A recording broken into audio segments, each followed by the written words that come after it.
साथियों, आज हम बात करेंगे व्यवसाय की। साथियों, हमारे देश में भी बहुत से लोग नौकरी पेशा हैं। कुछ सरकारी सेवा में हैं और कुछ निजी सेवा में हैं। साथियों, जैसा कि आप जानते हैं कि नौकरी पेशा लोग कोई भी एक्टिव व्यापार नहीं कर सकते, किसी एक्टिव व्यापार में भाग नहीं ले सकते, क्योंकि उनके पास नौकरी के बाद इतना वक्त नहीं होता कि वो किसी व्यवसाय में भाग ले सकें, एक्टिव रह सकें। उसके अलावा नौकरी के साथ जो सरकारी सेवा में है वो भी, और जो निजी सेवा में है वो भी, कानूनन नौकरी के साथ साथ कोई भी एक्टिव व्यापार नहीं कर सकते। ऐसी सेवा नियमों में व्यवस्था की गई। साथियों, लेकिन यदि हम कहें आप ऐसा कर सकते हैं और वैध रूप से कर सकते हैं, तो शायद आपको सुनकर के आश्चर्य होगा, लेकिन यह सच है। साथियों, आपने साइलेंट पार्टनर का नाम सुना होगा। ऐसे लोग व्यापार में अपनी पूंजी लगाकर, इनएक्टिव रहकर, साइलेंट पार्टनर की तरह व्यापार कर सकते। साथियों, सबसे आसान बात तो यह है कि ये अपनी पूंजी लगाकर बने बनाए व्यापार में अपनी छोटी छोटी बचत से हिस्सा लेकर व्यवसाय में भागीदार बन सकते हैं। और सबसे खास बात यह है कि जब चाहे तब, यदि व्यापार में कमजोर ग्रोथ दिखे तो उससे आसानी से निकल सकते हैं, और जो व्यवसाय अपने ग्रोथ पर हो उस व्यवसाय के ग्रोथ के वाहन पर बैठकर आसानी से लाभ कमा सकते हैं। इतना आसान है ये। साथियों, आप शेयर मार्केट में अपनी छोटी छोटी बचत से शेयर से खरीदकर उस व्यापार के हिस्सेदार बन सकते हैं। लेकिन साथियों, आपको साइलेंट पार्टनर होते हुए भी व्यापार की समझ रखनी होगी, व्यापार के जोखिम को समझना होगा, ग्रोथ को समझना होगा, और ऐसे निवेश के समय आपको व्यापारी सोच रखना होगा, व्यावसायिक सोच रखना होगा। यदि आप बिना व्यावसायिक सोच के पूंजी लगाना चाहते हैं तो आप गलत जगह आपका निवेश होगा और आप हानि उठाएंगे। इसलिए व्यवसायी बनने के लिए आपको व्यवसायी सोच भी रखना होगा। साथियों, अधिकांश शेयर मार्केट में शेयर्स के खरीद और बिक्री से लाभ उठाने के लिए ट्रेडर बनने आते हैं, व्यापारी और व्यवसायी नहीं। साथियों, आजकल आप देख रहे होंगे कि शेयर मार्केट में अजीब ट्रेंड चल रहा है। जो मजबूत शेयर थे, अभी कोविड-19 का असर भारत में जब मार्च में दिखा और शेयर मार्केट नीचे चले गए, तो कुछ शेयर्स, कुछ कंपनियां ऐसी थी जो मजबूत थी, जिनके शेयर्स काफी नहीं गिरे। अगर हम उदाहरण लें तो हिंदुस्तान यूनिलीवर और नेस्ले जैसी कंपनियां मजबूती से टिकी रहीं, और कुछ शेयर्स ऐसे थे, कुछ कंपनियां ऐसी थी जो तेजी से नीचे गिरी। और आज क्या हो रहा है? आज जो मजबूत दिख रही थी, कोविड के कमजोर पड़ने से जो मजबूत दिख रही थी, वो धीरे धीरे नीचे जा रही हैं। भले ही धीरे धीरे नीचे जा रही हैं, लेकिन जो कमजोर थे वो बड़ी तेजी से ऊपर आ रहे हैं। और इसका असर ये हो रहा है कि जिन कंपनियों के शेयर्स काफी नीचे थे वो तेजी से ऊपर आ गए और जो मजबूत दिख रहे थे वो धीरे धीरे नीचे जा रहे हैं।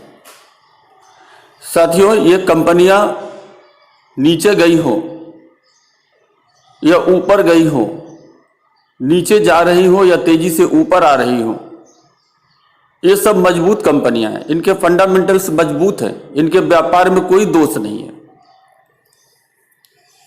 तो आखिर ऐसा क्यों हो रहा है और ऐसा क्यों हुआ? साथियों, यदि आप व्यावसायिक दृष्टिकोण से देखें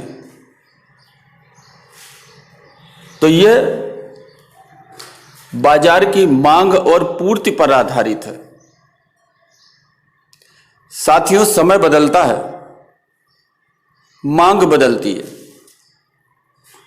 और पूर्ति में कुछ समय लगता है, और यही मांग और पूर्ति व्यापार पर असर डालती है। साथियों, अगर आप शेयर मार्केट में हैं, कंपनीज में निवेश करते हैं और आप व्यापारिक समझ और सोच रखते हैं, तो इस मांग और पूर्ति को आपको पढ़ना और समझना है। साथियों, यही मांग और पूर्ति का सिद्धांत जो है वो ग्रोथ का सिद्धांत है। अगर आप ये पढ़ना समझते हैं, पढ़ना सीख गए हैं, तो आप हमेशा सफल रहेंगे। एक सही व्यापारी आगे आने वाले 10-5 सालों की मांग और पूर्ति के अनुमान लगाकर अपने व्यापार को आगे बढ़ाता है धीरे धीरे, और जब गाड़ी रफ्तार पकड़ती है तो कई लोग उससे पीछे छूट जाते हैं। यही व्यापारिक सोच आपको शेयर मार्केट में भी रखना होगा, और आप नौकरी करते हुए धीरे धीरे व्यापार में उनके शेयर्स खरीदकर हिस्सेदार बन सकते हैं, और नौकरी के साथ साथ व्यापारी बनकर व्यापार का लाभ भी उठा सकते हैं, वो भी कानूनी रूप से। साथियों, जब कोविड आया तो अगर हम डिमांड के तरीके से सोचें तो एक होती है प्राइमरी डिमांड, जैसे डेली कंजम्पशन, खाना पीना, मेडिकल आदि, और दूसरी होती है सेकेंडरी डिमांड, जिसे टाला जा सकता है।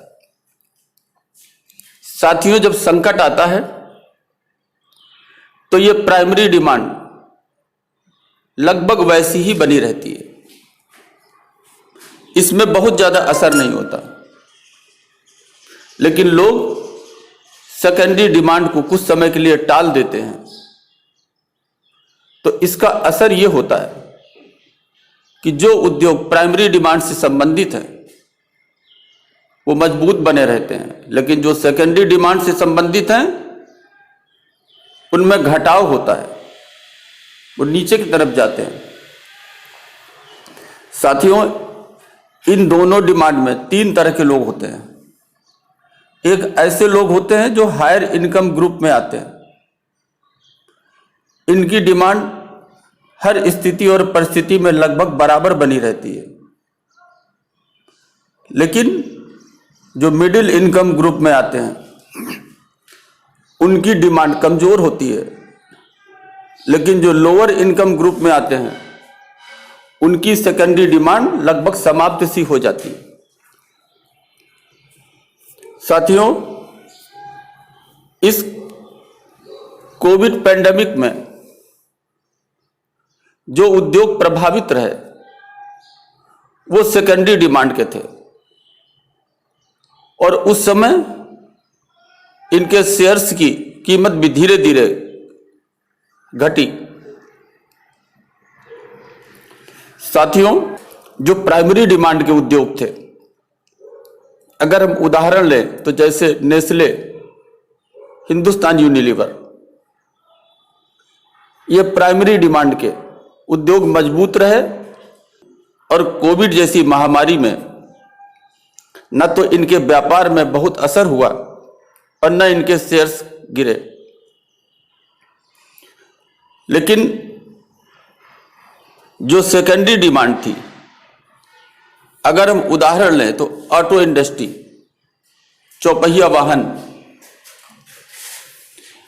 इस प्रकार की सेकेंडरी डिमांड के उद्योग धीरे धीरे और कुछ बड़ी तेजी से नीचे की तरफ गए। लेकिन साथियों, जो उद्योग कम प्रभावित हुए थे पैंडेमिक में, क्योंकि वो अपनी रफ्तार से कुछ अधिक बढ़ गए थे, लोग इन उद्योगों में शिफ्ट हुए थे, इसलिए इनकी शेयर्स की डिमांड अधिक थी और उसका परिणाम यह था कि इनके शेयर्स के दाम अधिक हो गए थे। लेकिन जैसे जैसे पैंडेमिक का असर कम होता गया तो जो सेकेंडरी उद्योग थे उनकी ग्रोथ बढ़ने लगी और डिमांड फिर शिफ्ट होने लगी उन उद्योगों में जो सेकेंडरी उद्योग थे। क्योंकि ये जो संक्षिप्त पीरियड है, अब आने वाली ग्रोथ जो सेकेंडरी डिमांड की इंडस्ट्री थी वहां तेजी से बढ़ रही है और अपने स्तर को छूना चाहती है। तो ऐसे कम समय में खास तौर से बड़े निवेशक प्राइमरी डिमांड वाले उद्योगों से हट करके अब शिफ्ट हो रहे हैं सेकेंडरी डिमांड वाले उद्योगों में और इस संक्षिप्त ग्रोथ का, संक्षिप्त समय के, शॉर्ट पीरियड के ग्रोथ का पूरा फायदा उठाना चाहते हैं। और यही कारण है कि सेकेंडरी उद्योग के डिमांड की जो ग्रोथ है उससे उनके शेयर्स की कीमत भी लगातार बढ़ रही है। तो साथियों, आप भी ऐसा कर सकते हैं। आप शेयर्स को पढ़ें, उनकी इंडस्ट्री को पढ़ें, उनकी कंपनीज को पढ़ें और जो सप्लाई एंड डिमांड का जो फार्मूला है, जो दिखता है, जो होता है, उसे समझें। और यदि आप शेयर मार्केट में निवेशित हैं तो आप भी बड़े निवेशकों की तरह इस शिफ्टिंग के भागीदार बने और इस संक्षिप्त समय का फायदा उठाएं।